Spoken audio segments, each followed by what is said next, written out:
গরু আমি দিতেই চাইলাম, কিন্তু তুমি যে দাম করছো ও দামে গরুর সাইডে পাও হবে না।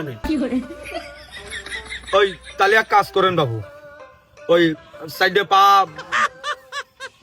এটা সবাই দিয়ে দেন, ওই করি আমি হাটাতে সাইডে পা এসে মোটা দিকে কিনে এনে আপনার দিয়ে দিবানে।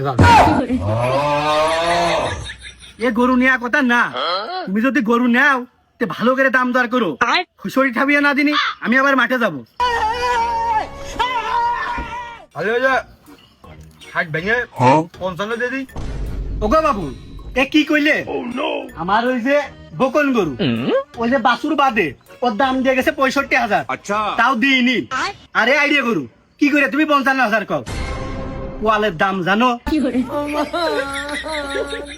তাহলে তোমার গরু পুষ্টি কয়েস কিটা?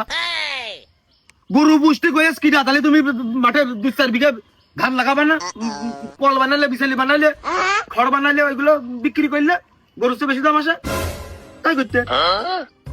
ওগো বাপু তুমি আসে পর্যন্ত একভাবে ফুসরি ঠাবিয়াই যাচ্ছ, দেখি কিনা বেচা দাম শুধু কি বিচেলি, বিচেলির সাথে ঘাস খোল ভুসি দিতে হয়, না দিলি গরুটা কি করে তাজা মোটা হবে?